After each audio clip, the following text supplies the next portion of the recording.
Hmm. Okay, सुनाई दे रहा है क्लियरली? Yes sir. अभी वन नोट।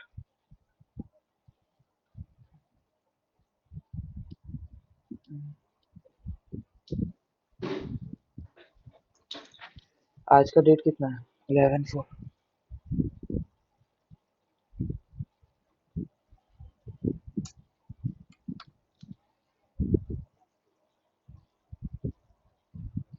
तुम लोग को पिछले क्लासेस का नोट्स मिल चुका है कि नहीं मिला?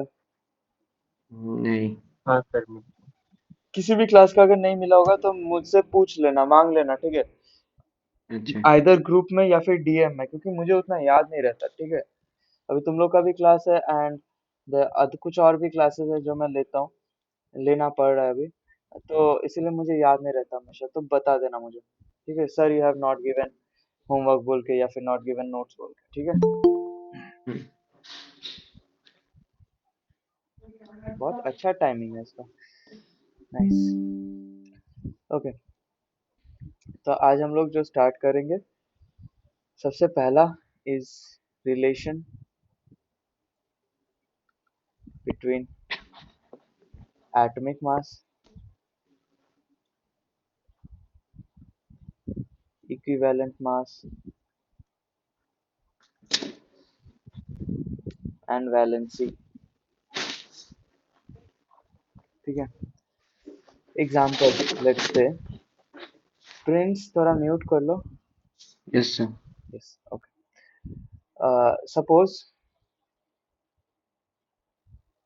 x is an element, ठीक है? It combines with hydrogen to form, let's say, XHN, ठीक है? कुछ भी बन सकता है XHN, कोई हाइड्राइड है, ठीक है? This is the hydride. तो यहाँ से हम लोग लिख सकते हैं n parts of hydrogen combines with 1 part of X। यहाँ से हम लोग बोल सकते हैं कि 1 part by mass of hydrogen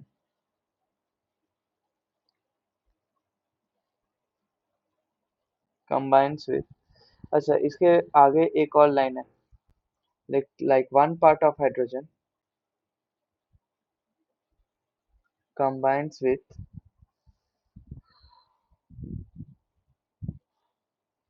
1/n part of X। इसके बाद हम लोग लिख सकते हैं 1 part by mass of hydrogen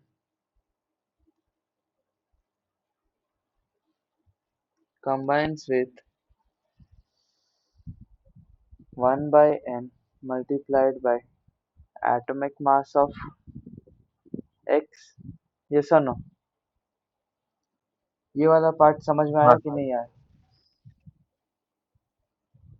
हम लोग 1 part of hydrogen यस। को कर रहे 1 part by mass of hydrogen because the atomic mass of hydrogen is 1।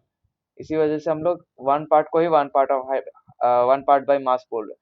अगर 1 part of oxygen होता यहाँ पे then we used to have written it like 16 parts by mass of oxygen, ऐसे, ठीक है? या फिर 8 parts, सॉरी 16 parts, हाँ सही है, 16 parts per by mass of hydrogen बोल के। सो फिर हम लोग को 1 part by mass करने के लिए फिर 16 से डिवाइड करना होता है etcetera. Since it is hydrogen, hydrogen का atomic number, atomic mass same है, that's why 1 part of hydrogen को हम लोग 1 part by mass of hydrogen लिख सकते हैं। इसको हम लोग क्या बोलेंगे? Can we call this as equivalent mass? Yes. Yes. तो अगर ये इक्विवेलेंट मास हुआ then can we write like this कि equivalent mass is equals to atomic number, sorry, atomic mass by n, yes or no? Yes. Now what is n? N is the valency, तो हम लोग यहाँ से लिख सकते हैं कि atomic mass equals equivalent mass multiplied by n। ये वाला क्लियर है? हाँ।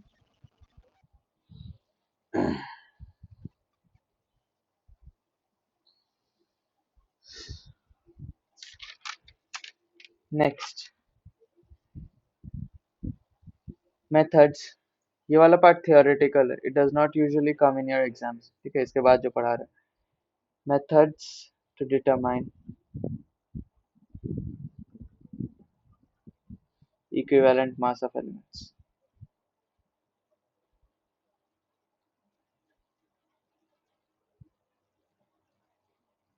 Number one, hydrogen displacement method.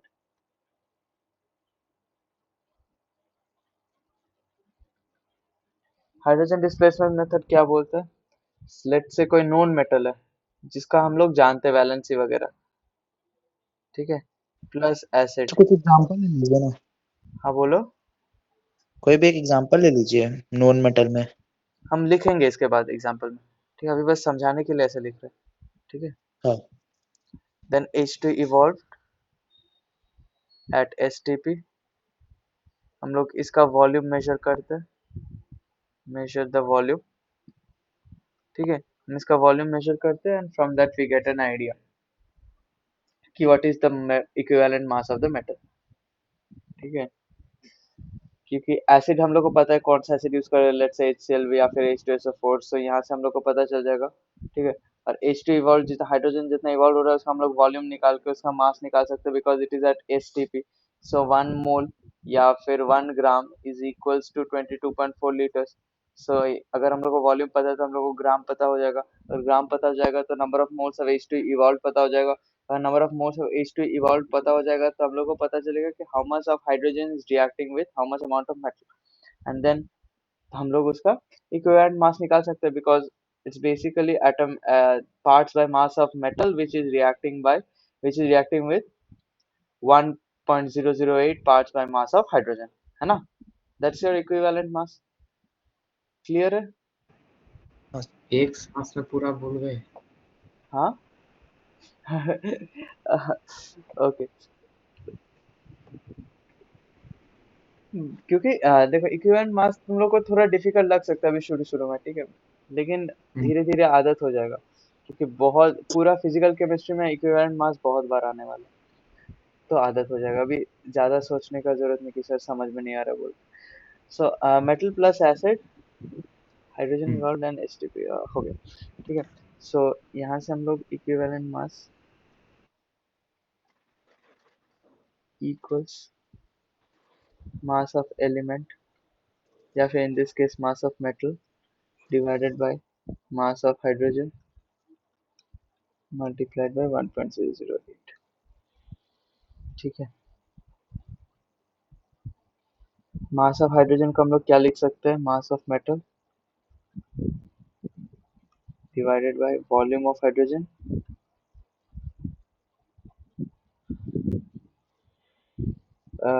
divided by 22.4 liters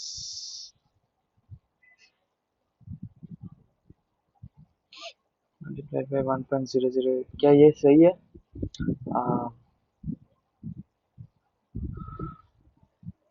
volume of hydrogen को 22.4, हाँ सही है। समझ में आया ये वाला पार्ट? नहीं सर। हाँ नहीं। नहीं, अच्छा। 1 ग्राम हाइड्रोजन कितना वॉल्यूम लेता है? 22.4 लीटर्स। x ग्राम हाइड्रोजन कितना वॉल्यूम लेगा? 22.4 litres multiplied by x। x और ये तो सेम हो गया, लेट्स से p ग्राम, ठीक है, मल्टीप्लाइड बाय p, ठीक है। तो हम लोग ऐसे लिख सकते हैं कि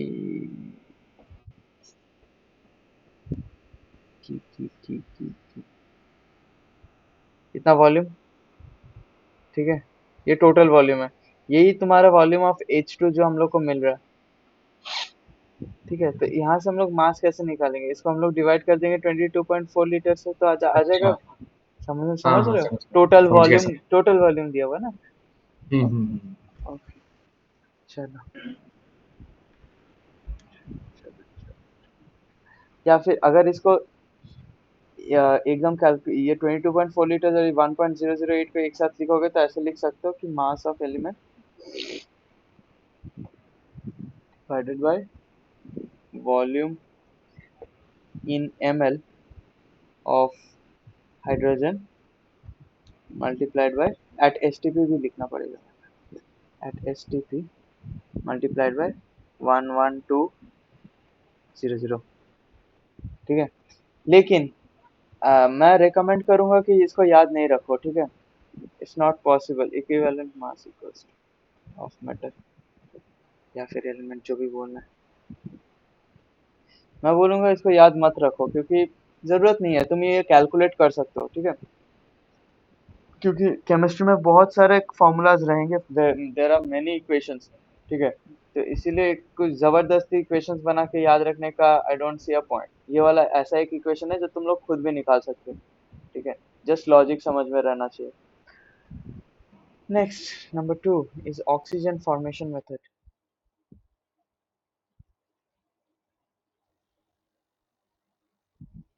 ऑक्सीजन फॉर्मेशन मेथड क्या होगा? मास ऑफ ऑक्सीजन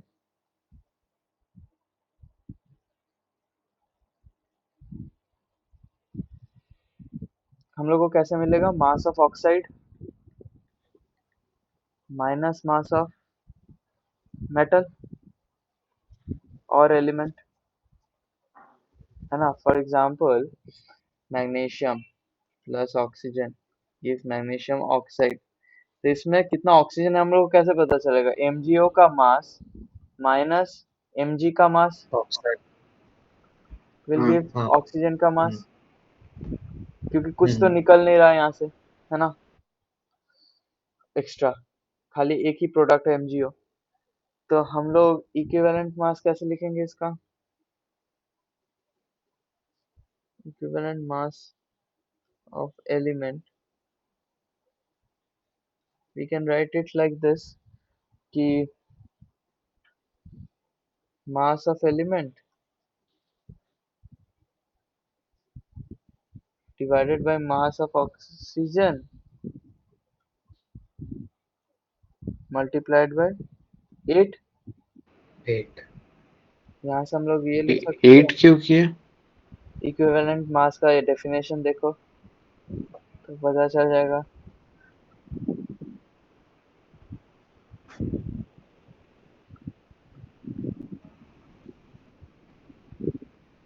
देखिए,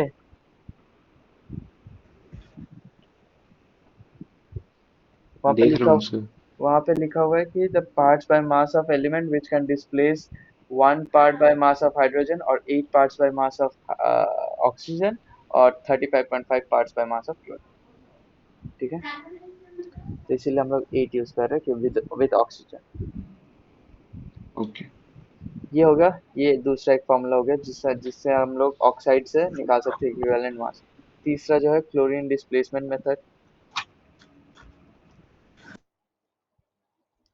सॉरी, क्लोराइड फॉर्मेशन मेथड। इसमें मैं और नहीं बोल रहा हूँ। ठीक है, सिंपल सा लॉजिक है यार, इसमें 35.5 होगा, है ना। तो मैं इसमें डायरेक्ट फॉर्मूला लिख रहा हूँ, equivalent mass of element equals mass of element divided bye mass of chloride multiplied by 35.5। Mass of chloride कैसे मिलेगा तुमको? Volume of chloride divided by 22.4, है ना। हम्म। लास्ट मेथड ये ऑफ चीज हमें ऑक्साइड में नहीं कर सकते थे? क्या चीज? यही चीज हाँ, ये चीज नहीं कर सकते? ऑक्साइड कौन सा ऐसा रिएक्शन है जिसमें ऑक्सीजन इवॉल्व होता है? बहुत कम रिएक्शंस तुमको मिलेंगे जिसमें ऑक्सीजन इवॉल्व होता है। इवन इफ वो है। ऑक्सीजन लाइक ऐसा कोई रिएक्शन हो भी गया लेट्स से, इसमें कुछ कुछ KClO भी रहता है, ठीक है, तो ऑक्सीजन रिलीज होने वाला रिएक्शन बहुत कम होते हैं, ठीक है, क्लोराइड जैसे रिलीज होता है। अच्छा, मतलब ऑक्सीजन, जो रिलीज हो रहा है उसका हम लोग अच्छा गैस का देखते हैं, ठीक है। हाँ, जो ऑक्साइड बना रहा है उसका अच्छा। ऑक्साइड से कर, ठीक है। और लास्ट लास्ट नहीं, second last method is metal metal displacement reaction. Metal to metal displacement अगर हो रहा है, सिंपल डिस्प्लेसमेंट अगर हो रहा है, like Zn plus CuCl2, ZnCl2 plus copper, इसमें क्या होगा, EZn by ECu equals MZn by MCu, where EZn and ECl, sorry, EZn and ECu are equivalent masses and MZn and MCu are molecular masses या फिर molar masses बोल सकते हैं। ठीक है, ये तुम कब यूज कर सकते हो, इस टाइप ऑफ रिएक्शंस में यूज कर सकते हो, ठीक है। और एक मेथड होता है double displacement reaction. Double displacement reaction में भी यूज कर सकते हो, उसमें कॉम्प्लिकेटेड है थोड़ा रिएक्शन, डबल डिस्प्लेसमेंट रिएक्शन, उसमें भी तुम यूज कर सकते हो, ठीक है।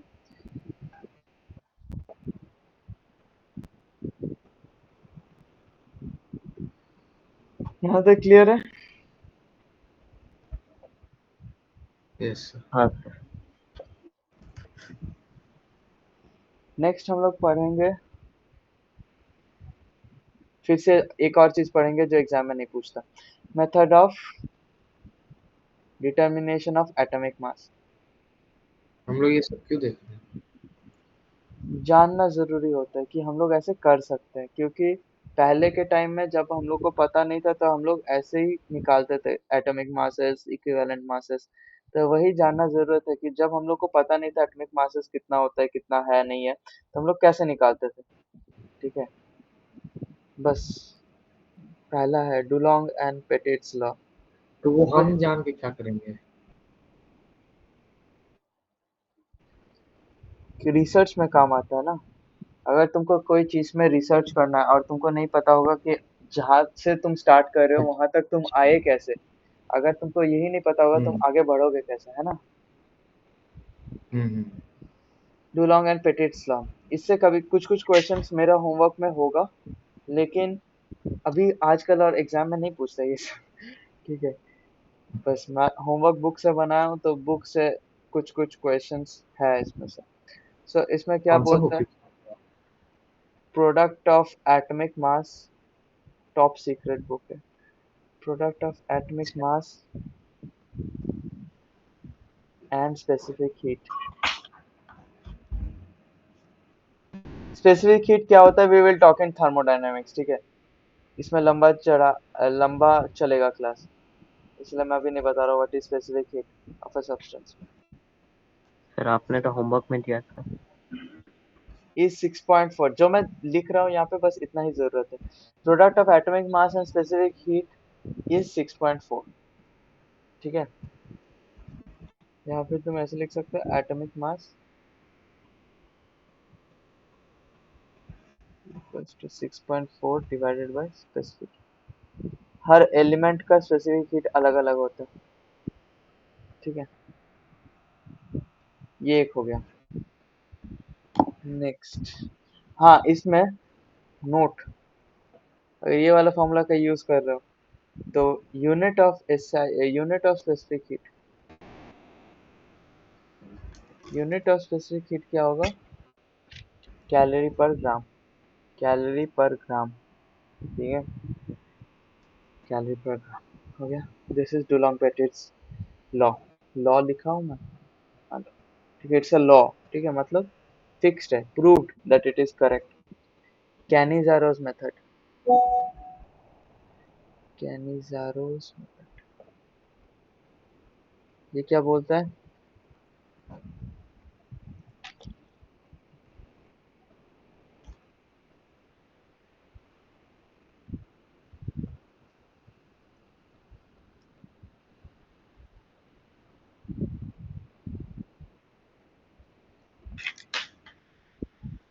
ये क्या करता है?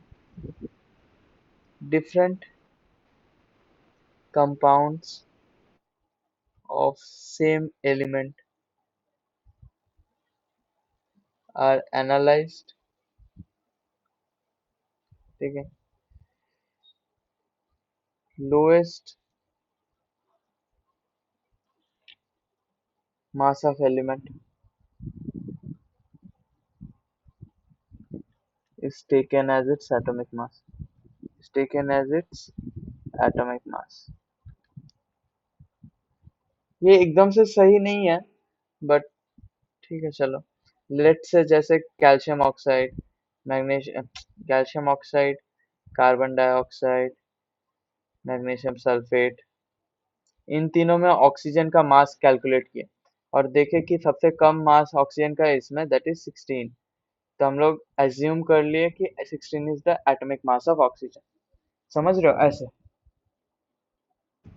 कंपेयर करके मतलब। कंपेयर करके जितना भी कम हम लोग निकाल पा रहे हैं किसी कंपाउंड से कि this is the lowest mass of that element in this compound, that mass should be its atomic mass. But इसमें फ्लॉज है, ठीक है, नॉट नेसेसरी कि ये सही होगा, ठीक है। मतलब जैसे अगर दे दिया MgSO4 CO2 H2SO4 तो उसमें हाँ बोल देगा 32 है एटॉमिक मास, हाँ, वो तो गलत 32, हाँ उसमें 32 ले लेगा, ठीक है। होगा। हाँ। वैसे ठीक है, बट ये एक मेथड होगा। Next, law of isomorphism. बस इसको ये तुम कॉपी में लिखोगे, कॉपी में ही रहना चाहिए, ठीक है। बाकी सब चीज जो है कॉपी में लिखोगे, दिमाग में रहना चाहिए। इसको कॉपी में लिखोगे, कॉपी में ही रहना चाहिए बस। लॉ ऑफ आइसोमॉर्फिज्म क्या बोलता है? Isomorphous substances, isomorphous substances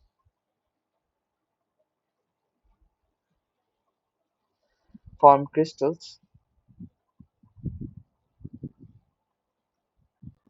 with same shape and size।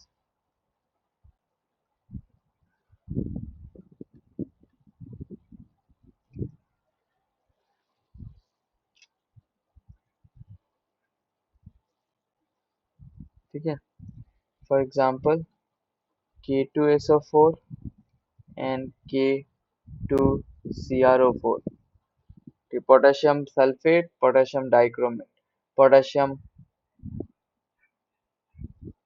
Chromate, इसको हम पोटेशियम डाइक्रोमेट नहीं बोलते, potassium, this potassium chromate, this potassium sulphate. Potassium dichromate होता है K2Cr2O7, ठीक है। और नेक्स्ट है ZnSO4.7H2 and FeSO4.7H2 है। ठीक है, तो लॉ ऑफ आइसोमॉर्फिज्म से भी हम लोग एटॉमिक मास निकाल सकते हैं।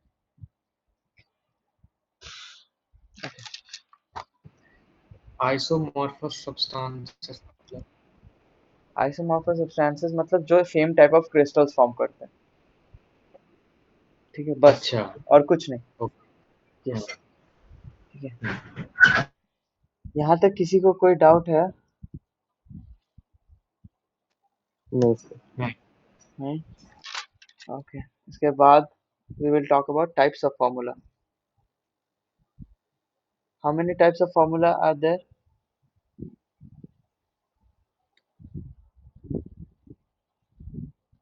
बोलो।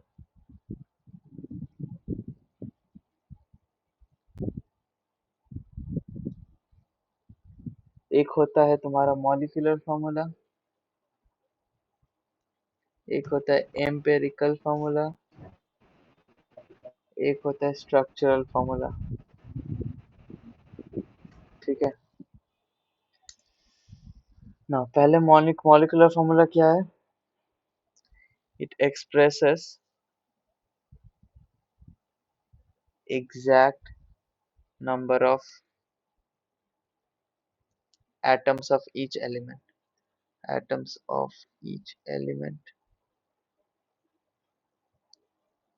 in one molecule.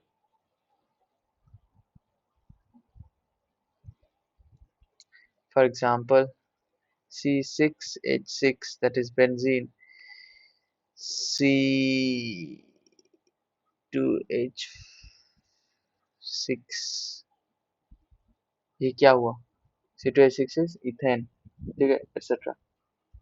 Next, empirical formula is simplest relative whole number ratio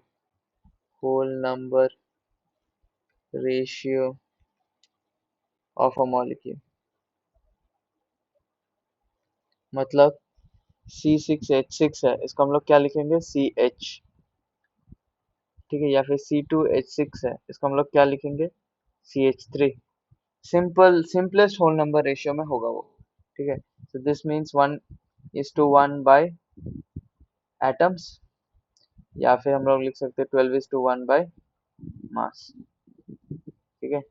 simply इसमें हम लोग लिख सकते हैं 12:3 या फिर 4:1 बाय मास. क्लियर है?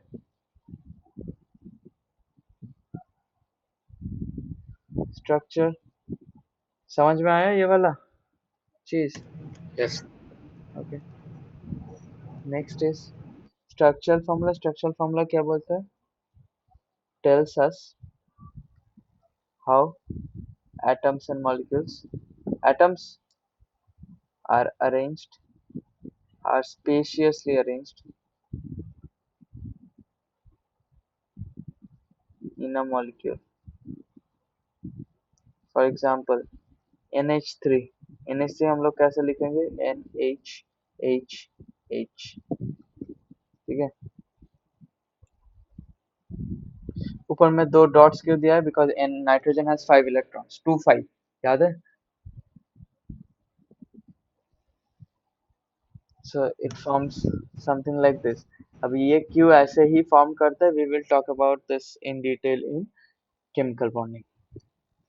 ये वाला क्लियर है? Types of formula. Yes.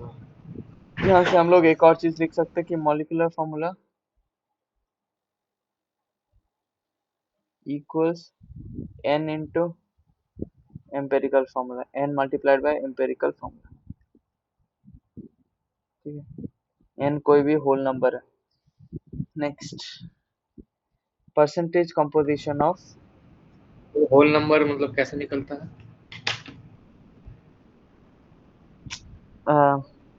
कैसे निकलता है मतलब क्या? तुम क्या बोलना चाहते हो? और कहाँ से लेंगे? कौन सा होल नंबर लेंगे हम लोग? वो कैसे पता चलेगा? वो पता नहीं चलेगा. लाइक CH अगर किसी का एम्पेरिकल फॉर्मूला है, it can be C2H2 ethyne, it can be C6H6 that is benzene. ये तुमको नहीं पता चलेगा एम्पेरिकल फॉर्मूला से कि कौन सा कंपाउंड है, ठीक है. ये तुमको नहीं पता कुछ भी हो चलेगा. सकता कुछ भी हो सकता है, इसीलिए कुछ भी नहीं हो सकता है, बट हाँ. सो जैसे C3H3 तो नहीं होगा ऑफ कोर्स, ऐसा कोई कंपाउंड है ही नहीं, ठीक है. हाँ. सो बेसिकली एम्पिरिकल फॉर्मूला का इसलिए ज्यादा यूज नहीं, क्योंकि it does not tell us about the compound, ठीक है. Percentage composition of compound. Next हम लोग चलते हैं. इसमें क्या है? एक कंपाउंड में किसी भी एलिमेंट का परसेंटेज कितना है? फॉर एग्जांपल, अच्छा एग्जांपल बाद में दे रहे, पहले डेफिनेशन लिखते हैं. Relative mass of each constituent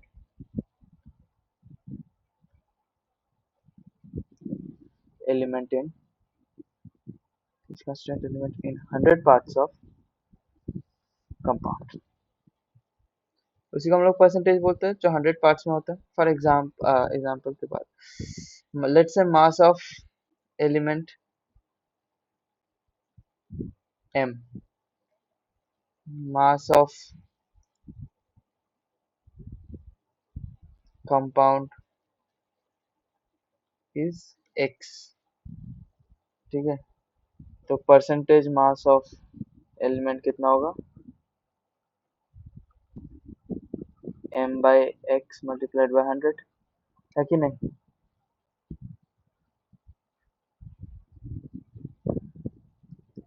समझ में आया?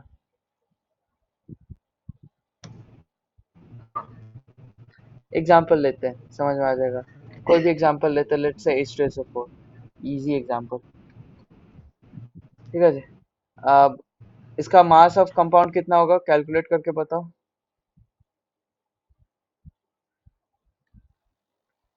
2 प्लस 32 प्लस 4 हाँ 98 64 98, वेरी गुड। हाँ 64। सो 90 अब परसेंटेज ऑफ हाइड्रोजन कितना होगा, हाइड्रोजन का mass that is 2 divided by total mass that is 98 multiplied, into 100 बोलो।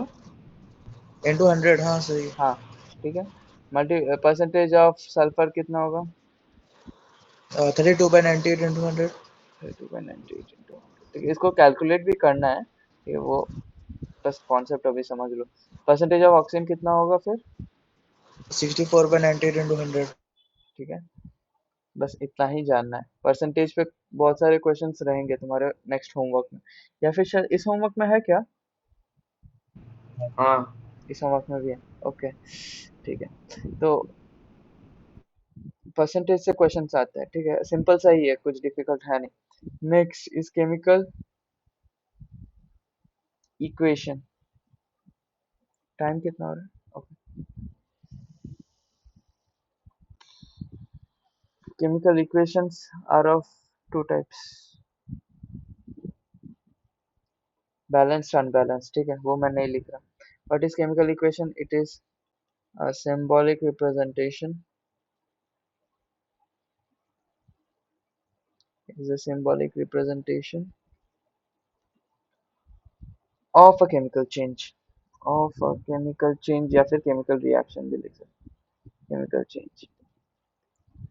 ठीक है, उसमें क्या रहता है, लेफ्ट हैंड साइड में you write the reactants, give an arrow, right hand side you write products,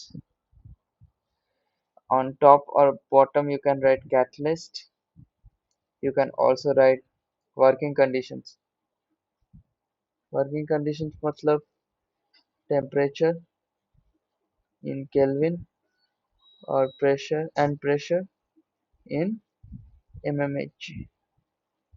ठीक है, यहाँ तक क्लियर है?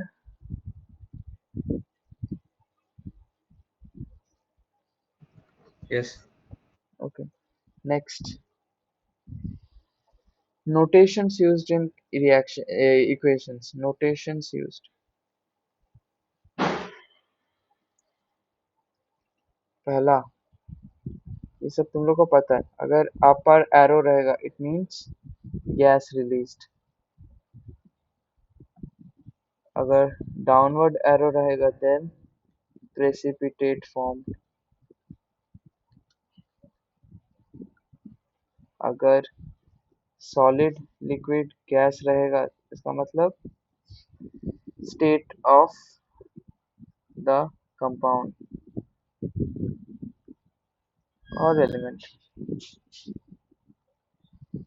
चौथा, अगर ए क्यू रहेगा that means dissolved in water,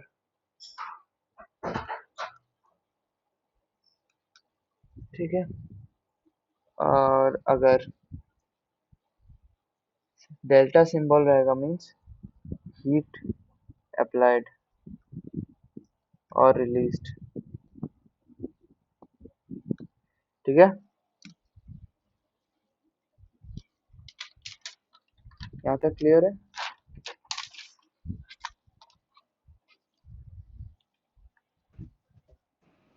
yes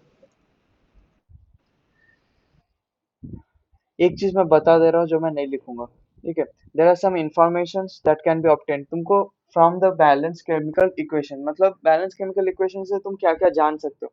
पहला तो तुम जान सकते हो कि what are the reactants that are used, ठीक है, what are the products that are used, reactants का स्टेट क्या क्या है, इज इट सॉलिड लिक्विड या फिर गैस या फिर एक्वस जो भी है, प्रोडक्ट्स का स्टेट कौन सा है, ये सब तुमको जानने को मिलता है।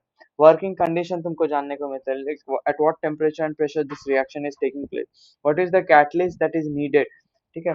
Like most of the reactions involving hydrogen gas they require catalyst like platinum palladium, ठीक है।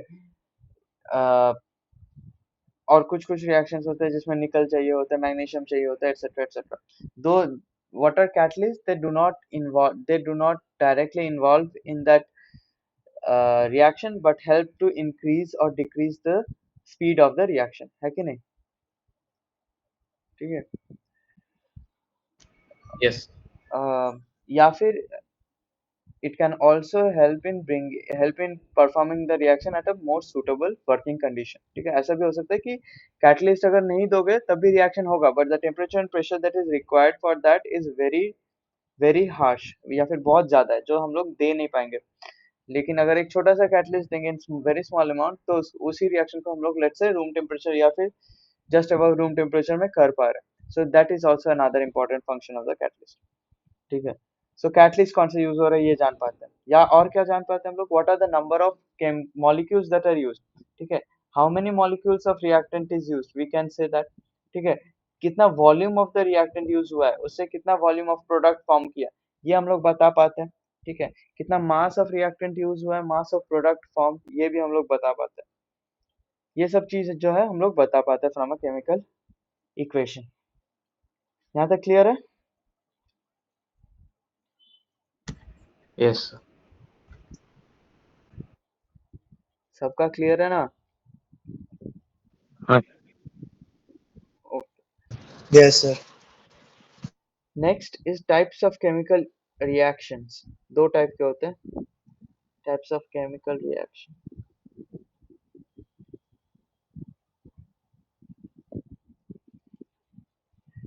एक होता है मॉलिक्यूलर रिएक्शंस,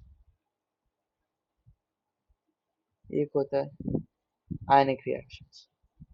आयनिक रिएक्शंस हम लोग ज्यादा पढ़ेंगे इन रिडॉक्स रिएक्शंस चैप्टर जो है उसमें, और एक चैप्टर है मेटलर्जी, मेटलर्जी भी में भी रहेगा, ठीक है। सो रिडॉक्स सॉरी इसमें ये it will also be there in electrochemistry, electrochemistry, ठीक है। इलेक्ट्रोकेमिस्ट्री, रिडॉक्स रिएक्शन, मेटलर्जी, ये सब में रहेगा mostly. Molecular reaction, let's say Cl2 plus Na2SO4 gives BaSO4 plus NaCl, ठीक है। this is a molecular reaction where molecules are denoted in equation, EQN मतलब equation। ionic reaction जैसे Ba2 plus 2Cl minus plus 2Na plus SO4 2 minus gives BaSO4 plus NaCl, sorry BaSO4 का precipitate बनेगा, ठीक है, white precipitate, चौकी white precipitate. Anyway इसको हम लोग NaCl नहीं लिखेंगे, Na plus plus Cl minus. This is जहाँ पे हम लोग आयंस यूज करते हैं, so ions are denoted in chemical equation. जहाँ पे हम लोग आयंस यूज करेंगे उसको हम लोग बोलेंगे आयनिक इक्वेशन, या फिर आयनिक, हाँ आयनिक रिएक्शन। जहाँ पे मॉलिक्यूल्स यूज हो रहा है उसको हम लोग बोलते हैं मॉलिक्यूलर रिएक्शन। सिंपल है, कुछ डिफिकल्ट है नहीं इसमें। यहाँ तक क्लियर है? Yes. सबका हाँ क्लियर है? sir. सबका, ऑल 5 ऑफ यू।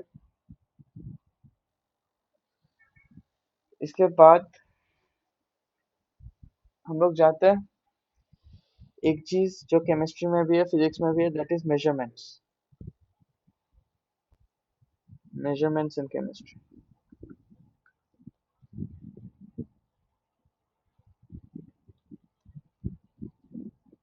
इसको खाली सुन लो, ये तुम लोग को आता है सब कुछ, ठीक है।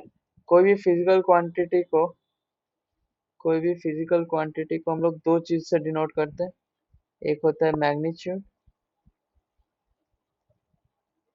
एंड दूसरा होता है यूनिट। ठीक है, magnitude is a number, unit denotes the physical quantity which is used. ठीक है, सो यूनिट्स हम लोग अगर बोले what are the units of measurement, पहले हम लोग क्या क्या यूज करते थे अर्लियर, एक यूज करते थे एफपीएस। एफपीएस क्या होता है, फुट पाउंड सेकेंड। ठीक है, एक यूज करते थे हम लोग एमकेएस, मीटर किलोग्राम सेकेंड, और एक यूज करते थे हम लोग सीजीएस, सेंटीमीटर्स ग्राम सेकेंड। ठीक है, अभी हम लोग क्या यूज करते हैं, now we use SI unit. SI unit का फुल फॉर्म क्या है, international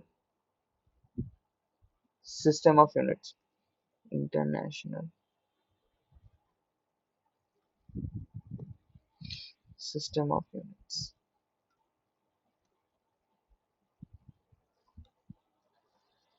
according to SI unit क्या क्या है, यू नो लेंथ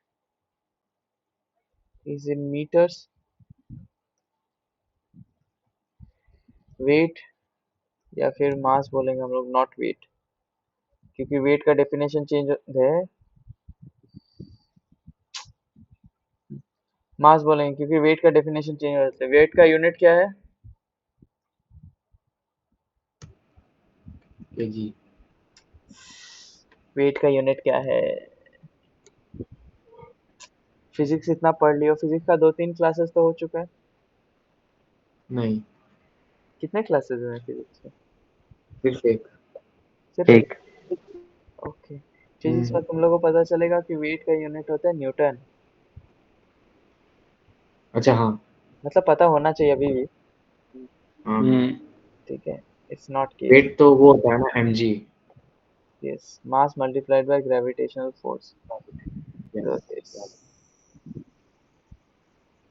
वेट क्या न्यूटन होता है कि जूल होता है, weight weight weight weight, newton newton. ठीक है, न्यूटन सही होता है। बोला। न्यूटन ही होता है, हाँ सही है।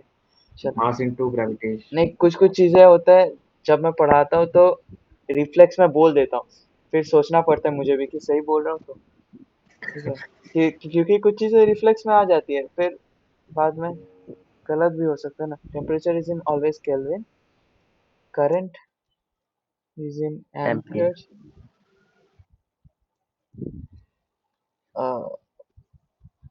Current ampere, amount of substance mole, mole, luminous intensity, इसका क्या होता है, candela. Candela. Good, candela is CD, mole is MOL, ampere is capital A, kelvin is K, degree नहीं लिखोगे केल्विन में, second is small SSC, kilogram is kg। ठीक है, इसके बाद हम लोग एक टॉपिक पढ़ेंगे दैट इज सिग्निफिकेंट फिगर्स। ये वाला टॉपिक क्लियर है, यूनिट्स यस। हाँ सर। एकदम नोट्स में लिखने का जरूरत है कि नहीं? तुम पे है, तुम पे है। ठीक है, नोट्स मैं चेक नहीं करूंगा, नहीं नहीं, मतलब सिग्निफिकेंट फिगर्स वाला जो पार्ट है ये लिखना है। ठीक है, ऐसा यूनिट्स वगैरह पार्ट ये जरूरत नहीं है, तो तुम लोग को आता ही है, मेजरमेंट वाला पार्ट लिखने का जरूरत ही नहीं है। ठीक है, हाँ, लेकिन सिग्निफिकेंट फिगर्स लिखना है, ये एग्जाम में भी पूछता है। ठीक। ठीक है, व्हाट इज सिग्निफिकेंट फिगर्स, तो याद रखना किसी भी मेजरमेंट में, in every in every scientific major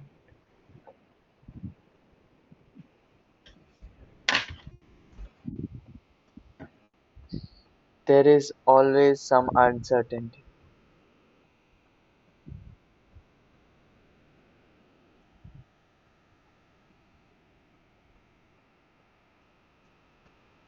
ठीक है, there is always some uncertainty, किसी भी चीज को तुम मेजर करने जाओगे, ठीक है, लाइक इवन तुम जो 1 मीटर बोलते हो, जो which is your SI unit, उसका भी जो लेंथ है इट्स नॉट फिक्स, है ना।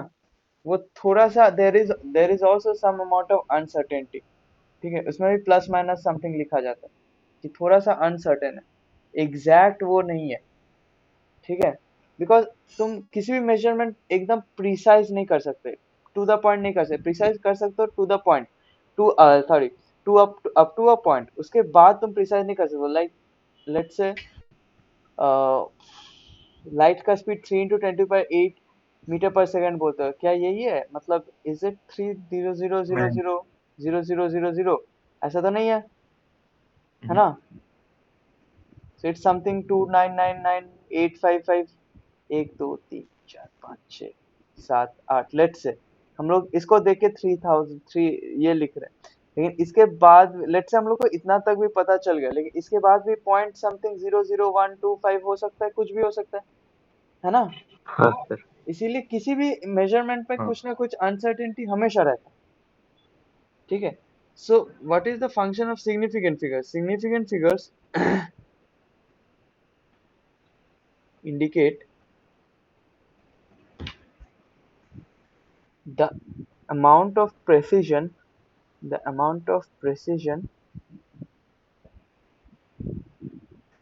of a measurement, किसी भी मेजरमेंट का कितना प्रेसिजन है वो मेजर करता है, अगर किसी भी मेजरमेंट में सिग्निफिकेंट फिगर्स ज्यादा है than you can say that this is more precise than something जिसका सिग्निफिकेंट फिगर्स कम है, ठीक है। हाँ सर। तो हम लोग सिग्निफिकेंट फिगर्स कैसे लेते हैं? We take all certain digits, मतलब जिसको हम लोग श्योर है, and one doubtful digit. For example अगर हम लोग ले रहे 11.24 ग्राम्स लेट्स से, तो इसका मतलब it lies somewhere between 11.23 and 11.25 हाँ सर। बिटवीन, ठीक है। सो ये जो 4 है दिस इज अवर डाउटफुल, है कि नहीं, and these 3 are our certain digits, समझ रहे हो? So the total हाँ number sir. of significant figures in this one is 4, ठीक है। सिमिलरली अगर हम लोग बात करें 4.003, इसमें कितने सिग्निफिकेंट फिगर्स होंगे? 4। 4, ठीक है। और हम लोग बात करें 3.4, इसमें कितने सिग्निफिकेंट फिगर्स होंगे? 2। 2। Now there are some rules that needs to be applied while counting significant figures. Rules for counting significant.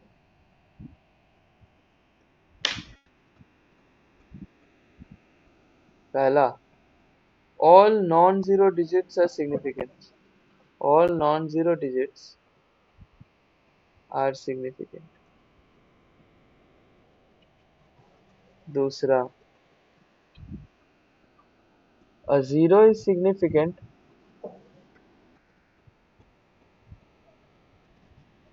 if it lies between two non-zero digits, ठीक है। फॉर एग्जाम्पल जैसे 4.003 वाला, ठीक है। Third, a zero is not significant sorry if, या फिर नहीं, if नहीं, लीडिंग जीरो मतलब जो जीरो लेफ्ट में, leading zeros are not significant,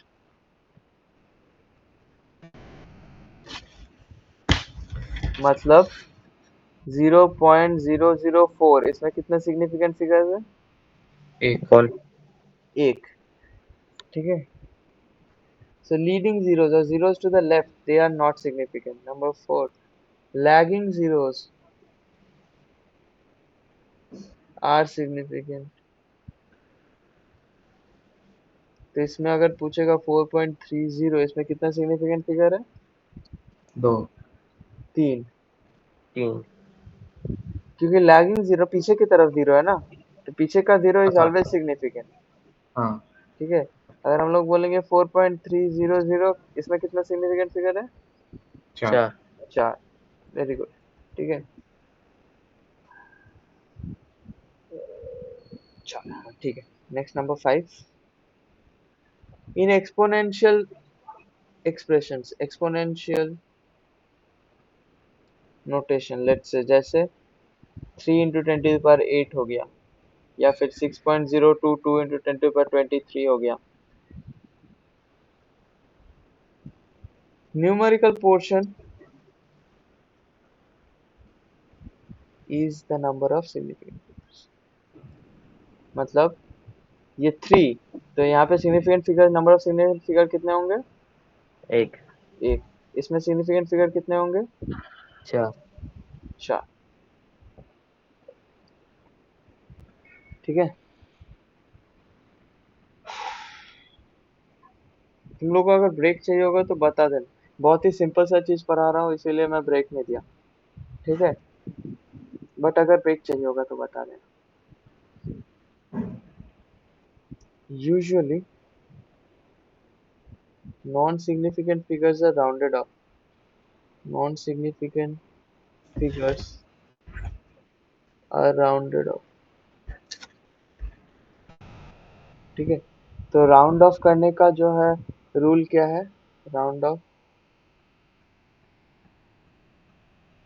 let's say अगर 2.463 है, तो इसको अगर हम लोग राउंड ऑफ कर रहे हैं अप टू दिस मच, तो ये क्या होगा? 2.46 होगा। ऐसा नो? हाँ सर सो इफ सक्सेस, ये लिखने का जरूरत है यार, ये बना के लिखना पड़ेगा मुझे। अगर if it is greater than 5, if the succeeding successor digit is greater than 5, then इसमें तो लेस देन 5 हो रहा है। if it is less than 5, then same digit remains, है ना? बस लॉजिक समझ लो यार। if it is 2.466, then क्या होगा? 47 7। 2.47। so इसका मतलब है if it is greater than 5, then digit plus 1। ठीक है, now if it is 2.465, there are two cases. Look for preceding digit। Even होगा तो सेम रहेगा, ऑड होगा तो ऑड होगा तो बढ़ेगा। हाँ, if it is 2.35, या फिर ये वाला एग्जांपल छोड़ दो, फिर लिख के रखते हैं। if it is this, if it is 2.465, तो ये रहेगा 2.46। if it is 2.455, then it will become 2.46। ठीक है, ये सुनो, सही है। यस। हाँ लास्टली कैलकुलेशंस कैसे यूज करोगे? कैलकुलेशंस में पहला, दो रूल है इसमें, दो रूल। पहला, in addition and subtraction, in addition and subtraction, the result is rounded off to number of significant figures,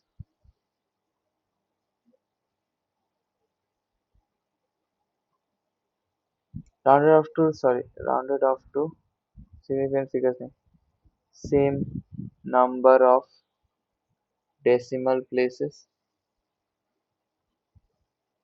as the number with least decimal places। जिसका सबसे कम डेसिमल प्लेसेस होगा उसके हिसाब से तुमको राउंड ऑफ करना है। ठीक है, एग्जाम्पल 33.3 है लेट्स से, और इसके साथ हम लोग कर रहे हैं 3.115, तो इसका कितना आएगा? 36.415। इसको हम लोग क्या लिखेंगे? 36.4 आंसर होगा इसका, है ना? समझ रहे हो? Yes sir. क्योंकि सबसे कम इसमें डेसिमल नंबर 1 है, तो हम लोग को 1 तक लाना है। दूसरा, इन multiplication and division,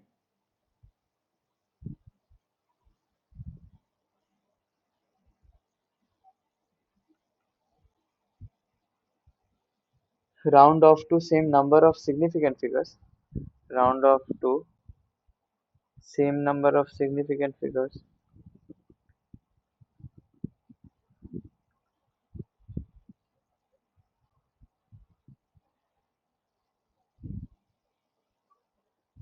as possessed by least precise term, least precise term, मतलब जिस नंबर का सबसे कम प्रिसीजन है, मतलब जिस नंबर का सबसे कम सिग्निफिकेंट फिगर्स है, उतना ही नंबर ऑफ सिग्निफिकेंट फिगर्स होना है तुम्हारे आंसर में। फॉर एग्जांपल अगर 142.06 तुम लोग मल्टीप्लाई करते हो लेट्स से 0.23, इसका कितना आ रहा है देखो तो।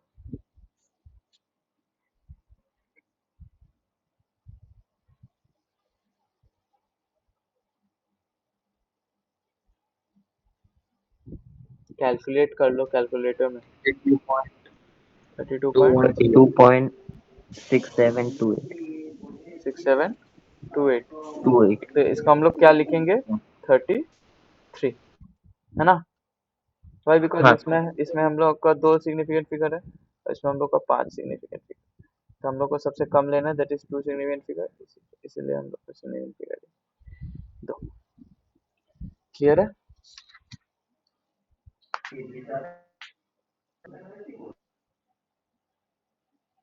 यहाँ तक किसी को डाउट है? एनीवन? नहीं बाकी लोग?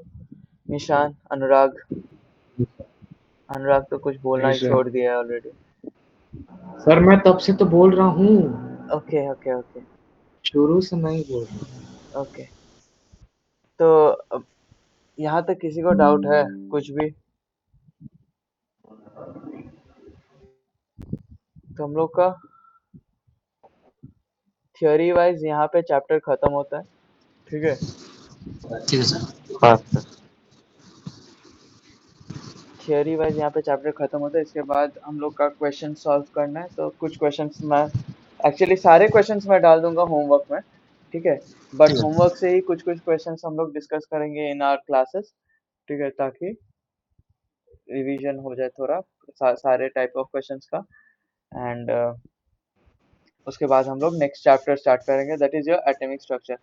तो जो मुझे पूछना है तुम लोग से कि तुम लोग के स्कूल में कहाँ तक चल रहा है अभी?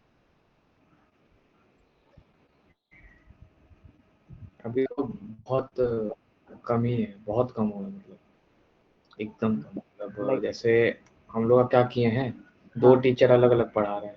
हम्म, एक पढ़ा रहे हैं पहला चैप्टर, एक पढ़ा रहे हैं दूसरा चैप्टर। दूसरा चैप्टर मतलब तो एटॉमिक पहले स्ट्रक्चर? वाले तो बहुत कम हुआ। हाँ सर हाँ ओके, तो एटॉमिक स्ट्रक्चर कितना पढ़ाया है? रदरफोर्ड तक हो गया कि अभी तक रदरफोर्ड नहीं पहुंचा? उससे आगे पहुंच गए हैं। इसको क्रॉस कर गया? हाँ सर अरे यार, वो मुझे पहले पढ़ाना चाहिए था। एनीवे, तब तो मेरे से मैं तो 2 टीचर नहीं बन सकता, कोई ना, मैं नहीं पढ़ा हूँ स्कूल में, ठीक है? मैं नहीं पढ़ा हूँ स्कूल में। क्योंकि हाँ, क्योंकि उसमें कुछ क्योंकि कॉन्सेप्ट बहुत हम लोग का तो हुआ, वो बहुत ज्यादा हम लोग का कॉन्सेप्चुअल है। Integrated coaching. हाँ, इंटीग्रेटेड कोचिंग। हाँ, तो उसमें हम लोग डेमो क्लास के लिए जाते थे, तो हम लोग का स्कूल में जो एक्चुअल पढ़ाई हो रहा था वो हम लोग नहीं, अच्छा, हम हम लोग को पहले नहीं, मैं निशान नहीं पढ़ा। रिकॉर्डिंग जो है वो बंद कर देते हैं, अभी रिकॉर्डिंग और जरूरत नहीं है।